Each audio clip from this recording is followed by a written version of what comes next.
नमस्ते दोस्तों, आप सभी का नोमैड पिस्टन्स में स्वागत है। तो ये हमारा दूसरा व्लॉग है एंड सोचा इस व्लॉग को एक बाइक रिव्यू बना दिया जाए। मैं अभी तक इस बाइक को 1300 किलोमीटर चला चुका हूँ और आई थिंक इतना चलाने के बाद मैं आपको एक इन्फॉर्म्ड ओपिनियन दे सकता हूँ इस बाइक के बारे में। तो मैं सोच रहा हूँ इसमें आपको मैं प्रोज़ एंड कॉन्स दोनों बता देता हूँ बाइक के। तो स्टार्टिंग विद कॉन्स, तो मेनली इसमें दो बड़े कॉन्स हैं। मेरे लिए जो सबसे पहला था, जिसके लिए मैंने बाइक ली थी, वो थी लॉन्ग टूरिंग। अब इसमें लॉन्ग टूरिंग करना इतना इजी नहीं है, आपको बहुत अनकंफर्टेबल होगा बिकॉज़ इसकी जो सीट के अंदर जो कुशन है वो बहुत कम है, तो आपको प्रीमियम लेवल कंफर्ट नहीं मिलेगा। तो उसके लिए मैंने क्या किया है, इसमें खजांची सीट करके हैं दिल्ली में, करोल बाग के अंदर। वहाँ जाके मैंने इसकी सीट मॉडिफाई करा लिया है। मॉडिफाई एज इन कि इसके अंदर एक्स्ट्रा फोम लगा लिया है एंड उसके बाद से ये काफ़ी कंफर्टेबल हो गई है बाइक। तो मैं इसको अपने घर लेके गया था स्टॉक सीट के साथ, तो उस टाइम पे मेरे लिए काफ़ी अनकंफर्टेबल था और मैं मॉडिफाइड सीट के साथ इसको आगरा लेके गया तो कंपैरेटिवली बहुत बेटर था। ये नहीं कहूँगा कि आपको घर के कुशन जितना कंफर्ट मिल जाएगा, बट हाँ, सिग्निफिकेंट लेवल ऑफ कंफर्ट मिल जाएगा आपको एक बार अगर आप इसकी सीट बदलवा लेते हैं तो। और जो दूसरा इसका जो कॉन है वो है माइलेज। हालांकि मेरे को इससे इतना फ़र्क है नहीं, बट अगर इसका माइलेज देखा जाए बम्पर टू बम्पर ट्रैफिक में ये मेरे को 21-22 के अराउंड माइलेज देती है बस। और अगर हाईवे में इसको लेके जाएं तो ये काफ़ी तब बहुत अच्छा परफॉर्म करती है। तब ये 80 to 90 के अराउंड अगर आप क्रूज़ कर रहे हैं तो आपको ये माइलेज दे देगी, ये 32-33 का, जो कि काफ़ी अच्छा है एक एडवेंचर बाइक के लिए।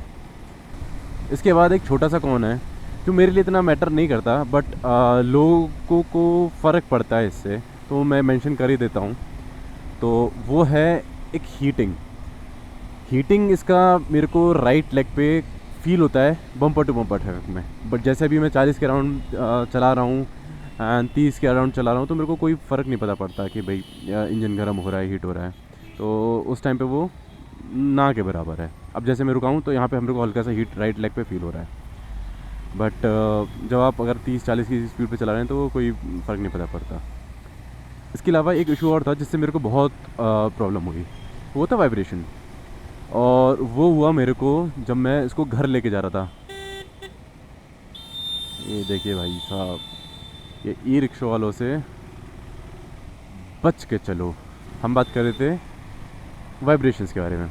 इसमें वाइब्रेशंस थी, पर वो थी स्टार्टिंग में जब मैं इसको अपने घर लेके गया था फर्स्ट टाइम। जैसे मैंने बाइक निकाली उसके नेक्स्ट डे मैं इसको घर ले गया था, तो उस दिन मैंने करीब इसको 300 किलोमीटर 300 नहीं 250 किलोमीटर चलाया था। तो उस टाइम पे मेरे को बहुत ज़्यादा वाइब्रेशंस फील हुआ, मेरे हाथ झंझना रहे थे पूरे। बट जब मैं वापस आया तो रिटर्न ट्रिप पे, तो उस टाइम पे मेरे वाइब्रेशंस नहीं थे। तो आप ये कह सकते हैं एक बार इंजन प्रॉपर ऑयल्ड अप हो जाए और थोड़ा चलने लगे उसके बाद वाइब्रेशन इसमें ना के बराबर है। अब मेरे को पैरों में ऐसा कुछ वाइब्रेशन है नहीं, जैसे भी चला रहा हूँ तो बहुत ही हल्का वाइब्रेशन है, तो जिससे मेरे को फ़र्क पड़ता है। अब इसमें एक चीज़ और है, इसका जो ये विंडशील्ड है, ये विंडशील्ड है तो काफ़ी ऊंचा, बट जैसे मेरी हाइट है 5'11", तो मेरा सर थोड़ा ऊपर रहता है, तो इसमें थोड़ा मेरे को विंड बफेटिंग होता है। बट अगर आपने प्रॉपर हेलमेट पहना है तो उसमें भी कोई इतना बड़ा इशू है नहीं। मेनली बात की जाए इन कंक्लूजन, तो इसके जितने भी कॉन्स हैं आप उनको थोड़ा टाइम दें और थोड़ा बाइक के साथ टाइम स्पेंड करें तो उनको आप भगा सकते हैं, उनको आप रेक्टिफाई कर सकते हैं। इसको निकालने हैं, इसके बाद हम प्रोज पे चलते हैं इस बाइक के। ओ भैया, ट्रैफिक बहुत हो जाता है यार बारिश में। Starting with the first pro, that is इसका जो फील है, फील एज इन इसका जो चलाने के में जो मज़ा है वो एक अलग ही है। मैंने इससे पहले, ये मेरी फ़र्स्ट इतनी सीसी की बाइक नहीं है, मेरे पास एक पल्सर 150 है जो कि मैंने 13-14 साल चलाई है। उसके बाद मैं हिमालयन चला चुका हूँ, मैं मनाली में, मनाली से जिस तक एक बार हिमालयन से जा चुका हूँ। 411 जो पुराना मॉडल था, इनको देखिए भाई साहब। तो मैंने हिमालयन चलाई है वहाँ पे। उसके अलावा मैंने थंडरबर्ड चलाई है 500। तो बट जो इसमें चलाने का मज़ा है, इसका जो टॉर्क जनरेट होता है एकदम से, जो खींचते हुए आपको इंजन ले जाता है, वो एक अलग ही मज़ा देता है। इसको मैं अभी तक जो टॉप स्पीड लेके गया हूँ वो है 135। मैं इतना रैश ड्राइविंग करता नहीं हूँ, ना स्पीड पे चलाता हूँ। तो मैं इसको 135 लेके गया हूँ जस्ट टेस्ट करने के लिए। और 125 मैंने ऑन कैमरा कैप्चर किया है, जो मैं एक उसका फुटेज डाल दूँगा अभी। एंड इसका एक जो राइडर्स एंगल है वो बहुत सही बनता है। तो मेरे को, मैंने हिमालयन चलाई थी जो फर्स्ट टाइम, और मैंने जो थंडरबर्ड चलाई थी, मेरे को अपने नीज़ में बहुत वो हो रहा था, एक पेन, फटीग हो रहा था बहुत ज़्यादा, बिकॉज़ उसमें मेरे को थोड़ा एग्रेसिव लगा। बट ये कैब काफ़ी उनसे बेटर राइडर्स एंगल बनता है मेरे लिए, और मेरे को कोई इशू नहीं हुआ जब मैं आगरा लेके गया। मैं थंडरबर्ड को भी आगरा लेके जा चुका हूँ, तो मेरा सेम थंडरबर्ड से मैं इसको डायरेक्टली कंपेयर कर सकता हूँ, लाइक R1 के एक मॉडल से। राइडर्स एंगल वाइज अगर आप इसका सीट कंफर्ट बेटर कर लें, और राइडर्स एंगल अगर आपको ADV के लिए, तो टूरिंग में बहुत आपको कंफर्ट रहेगा, मज़ा आएगा आपको टूरिंग में। और ये नीची नहीं है बाइक, इसका हाइट क्लियरेंस काफ़ी है, तो वो भी काफ़ी अच्छा है। तो आप इसमें आराम से ऑफ रोडिंग वगैरह, एकदम एक्सट्रीम ऑफ रोडिंग नहीं, बट हाँ बिगिनर्स लेवल आप आराम से कर सकते हैं। अगर आप कभी चले जाते हैं तो आपको कोई इशू होना नहीं चाहिए। और एक चीज़ जो इसका बोलना बनता है कि ये KTM की जो यूनिक लुक्स हैं, आपको इतनी बाइक्स दिखेंगी नहीं। मैं अभी तक सिर्फ एक और KTM 390 एडवेंचर देख पाया हूँ। मेरे को करीब 1 महीना होने वाला है इस बाइक को। तो वो भी एक आगरा से आई थी। मैं मॉडिफाई कराने गया था बाइक को, modify as an not modify, accessories लगवाने गया था। तो उस टाइम पे दिखी थी मेरे को 390X, नॉट 390X, जो उसका हायर वर्जन है। तो आपको एक वो यूनिकनेस का एक फैक्टर आ जाता है जो हर कोई क्रेव करता है कि उनकी चीज़ यूनिक हो, तो वो आपको इसमें मिल जाएगी। एंड उसके अलावा इसमें जो इसका आप डिस्प्ले देख ही रहे हैं, इसकी जो ब्राइटनेस है वो काफ़ी अच्छी है। आपको कभी धूप वगैरह में, मैं एकदम कड़ाके की धूप में लेके गया हूँ, उसमें आपको एकदम अच्छे से डिस्प्ले दिखती है इसकी, इसमें कोई इशू नहीं होता। डिस्प्ले में भी काफ़ी सारे फीचर्स हैं, आपके पास टर्न बाय टर्न नेविगेशन है, बट वो उसके लिए आपको ध्यान रखना पड़ेगा, आपको उसका सब्सक्रिप्शन लेना पड़ेगा, जो कि 400 समथिंग है पर ईयर।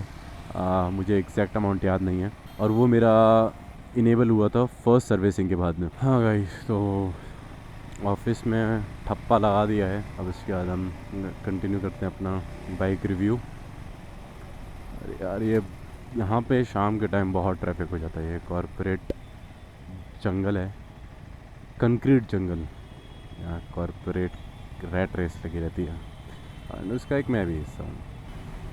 मेरे को यार मेरा एक बार एक्सीडेंट हो चुका है ऐसे ही, कोने में, मनाली में हुआ था। ओवरटेक करते टाइम गाड़ी रपट गई थी, स्कूटी पे था मैं उस टाइम पे। तो तब से मेरे को एक PTSD सा हो गया, मेरे बहुत डरता हूँ ओवरटेक करने में। तो ओवरटेक करने से याद आया कि इसका जो ओवरटेक करते टाइम आपको कोई इशू नहीं होने वाला, किसी भी गाड़ी को, किसी को भी आप ओवरटेक कर सकते हैं। मैं एक्सप्रेसवे पे मैंने बहुत सारी कार्स, बसेस, सबको ओवरटेक किया है, मुझे उसमें कोई ऐसा इशू हुआ नहीं। तो वो एक बहुत बड़ा पॉइंट है। एंड वो जो कि ऑब्वियस है यार, ये KTM की बाइक है, KTM का इंजन है। पहले हम सर्विसिंग की बात कर लेते हैं, बिकॉज इसमें जो पहली सर्विसिंग है वो 1000 किलोमीटर या फिर 45 डेज़ के अंदर है। तो इसमें 1000 किलोमीटर होने पे मैं आगरा के ट्रिप के जस्ट बाद सर्विसिंग कराई, और सर्विसिंग ठीक थी। उसमें उन्होंने इंजन ऑयल, चेन ल्यूब, ये सब किया। और इसमें मेरे को जो कॉस्ट आई वो थी 1940 समथिंग, मुझे एग्जैक्ट याद नहीं है, बट 1900 से ऊपर था। मैं बिल शेयर कर दूंगा, एक फ़ोटो डाल दूंगा बिल का। और उसके बाद उन्होंने बाइक पॉलिश करके दी, और जो पॉलिश होने के बाद जो बाइक कुछ लग रही थी, जब मैं फ़र्स्ट टाइम इसको शोरूम से घर ले गया था, उससे बेटर लग रही थी सर्विसिंग होने के बाद। और सर्विसिंग प्रोसेस कुछ नहीं था, बस आपको KTM ऐप पे जाना है, KTM इंडिया ऐप डाउनलोड करना है, वहाँ पे सर्विस के लिए रजिस्टर करना है, एंड फिर आपकी सर्विसिंग हो जाएगी। इसमें एक जो चीज़ है सीट हाइट, राइडर्स एंगल की हमने बात की थी, तो इसमें सीट हाइट ऊंचा है बट इतना भी ऊंचा नहीं है। जैसे अगर आप बात करें KTM की जो 390 जो इसके ऊपर वाला वर्जन आता है उससे थोड़ा सा कम है। बट अगर आपकी हाइट छोटी है तो आप और पीछे कुछ लगेज नहीं है या फिर कुछ आप पिलियन राइडर नहीं है तो आपको थोड़ा टिपी टोज़ पे रहने पड़ेगा, तब जाके आप पहुंच पाएंगे। ये मैं बात कर रहा हूँ 5'8" 5'9" के आसपास जिसकी भी हाइट है उनके लिए। अब आते हैं हम नेक्स्ट चीज़ पे, पिलियन कंफर्ट। पिलियन की हमने बात की, तो इसमें पिलियन कंफर्ट एक ऐसी चीज़ है कि उसमें थोड़ा इशू रहेगा, बट आप उसकी भी सीट करवा के चेंज करवा के आप पूरी जब सीट मॉडिफाई कराएंगे तो उसमें भी तो थोड़ा इम्प्रूव हो जाएगा। इसकी सीट काफ़ी पतली है। आप अगर किसी दूसरी एडवेंचर बाइक जैसे GS हो गई, BMW और या फिर हिमालयन हो गई, इन सब से कंपेयर करें तो इनसे थोड़ा पतला सीट है इसका, तो वहाँ पे एक इसको एक नेगेटिव पॉइंट कह सकते हैं। ये एक और KTM जाती हुई ड्यूक। अब उसके बाद जो इसका थ्रो है रात के टाइम पे बहुत अच्छा है। आपको अगर आप ट्रैवल करें तो एडिशनल लाइट की ज़रूरत पड़नी नहीं चाहिए। आपका जो इसकी जो लाइट है उसी पे आप आराम से टूरिंग कर सकते हैं। और मैंने बाइक में कुछ एक्स्ट्रा चीज़ें भी लगवाई हैं, तो मैंने इसका क्रैश गार्ड बदलवाया है, और इसमें क्या है वो पूरा कवर नहीं कर रहा था, तो अभी ये क्या है यहाँ तक थोड़ा कवर कर लेता है, तो इससे काफ़ी ऊपर तक बाइक को प्रोटेक्शन मिल गया है। उसके अलावा बैश प्लेट मैंने इसकी नहीं लगवाई है। स्टॉक बैश प्लेट था वो इतना हैवी नहीं था, थोड़ा मैंने इसका बैश प्लेट नहीं लगवाया है। एंड उसके अलावा इसमें मैंने मास्टर सिलेंडर और फोक सील कवर्स और ये सब चीज़ें लगवाई हैं एक्स्ट्रा। और तो कुछ मैंने एक्स्ट्रा भी लगवाया था, एक और चीज़, हाँ मैंने इसमें वो भी लगवाए हैं सैडल स्टेज। मेरे को बैक कैरियर मिला नहीं इसका, तो वो मैंने पूछा था। और ये सब जो भी चीज़ें लगवाई हैं मैंने, ये है मोटोटॉक की, एंड ये मैंने लगवाई राइडर्स प्लेनेट। गटोरनी में एक शॉप है, वहाँ पे आप जाके ये सब चीज़ें ले सकते हैं। अभी मैंने उनसे पता किया था कि बैक कैरियर का तो उनको भी कोई आइडिया है नहीं, तो आई एम थिंकिंग एक दिन करोल बाग का चक्कर लगा के वहाँ पे लगवा ली जाए। वहाँ पे भी इनका सेकंड आउटलेट है, तो इस बाइक की ट्रैक्टेबिलिटी भी काफ़ी अच्छी है। अब देखिए मैं 4th गियर पे 25 समथिंग चल रहा था, तो इतना कोई इशू होता नहीं है। फिर इसके बाद आराम से इसको खींच सकते हैं। मैं आपको एक बार 5th गियर में और दिखा देता हूँ ये कहाँ तक जाएगी। होम कर लिया है और इसका गियर उतार लिया है, यहाँ बंद हो गई, लोल मूवमेंट हो गया, लोल हो गया, पोपट हो गया मेरा। अभी देखिए मैं 5th गियर पे हूँ, 30 के आसपास स्पीड है मेरी, तो इसकी ट्रैक्टेबिलिटी भी काफ़ी सही है। तो आप यहाँ से अगर ओवरटेक वगैरह करना चाहें तो आपको कोई इशू नहीं होगा, आराम से खींच देगी बाइक। और इसके अलावा क्या बचता है, इसमें जो एक बहुत अच्छा चीज़ है वो है इसका सस्पेंशन। उसकी तो जितनी तारीफ़ करूँ उतनी कम है। तो सिटी ट्रैफिक में और या फिर आप कहीं ऑफ रोडिंग भी कर रहे हैं तो आपको कोई इशू नहीं होगा, आपको एकदम प्रीमियम लेवल ऑफ वो मिलेगा। इस प्राइस रेंज में ये कह सकता हूँ कि मैं वन ऑफ द बेस्ट। इसका ब्रेकिंग भी बहुत सही है। आपको थोड़ा देखिए गेस करना पड़ता है, एकदम एंड मोमेंट पे जाके वो ब्रेक लगता है, बट तो मैं उसके लिए सोच रहा हूँ। ये मैंने इसके ऊपर मोटर इंक का जो शुमी है उन्होंने भी मेंशन किया था कि सिंटर्ड जो इसके 390S में आते हैं, sintered brake pads front brake के लिए, वो आप ऑप्ट कीजिए। मैंने अपने जहाँ पे शोरूम है सर्विस सेंटर वहाँ पे बात की थी, तो उन लोगों के पास अवेलेबल थे नहीं, तो मैं एक बार ये साउथ दिल्ली में है वहाँ पे भी ट्राई करूँगा। वहाँ मिल जाते हैं तो मैं ये सिंटर्ड ब्रेक पैड लगवा लूँगा। I think that's it. एक जो लास्ट चीज़ कह सकते हैं कि ये इसका जो फ्रंट टायर है वो है 19 इंच, तो वो आपको थोड़ा कैपेबिलिटी दे देता है ऑफ रोडिंग की, बट जैसा मैंने पहले मेंशन किया कि वो बिगिनर लेवल ही दे पाएगा आपको। तो आपको अगर थोड़ा और जाना है और उससे थोड़ा एडवांस्ड, तो आप ऑप्ट कर सकते हैं 390S, जो इसका अपर वर्जन है, जो कि आपको 70,000 रुपीज़ महंगा पड़ेगा।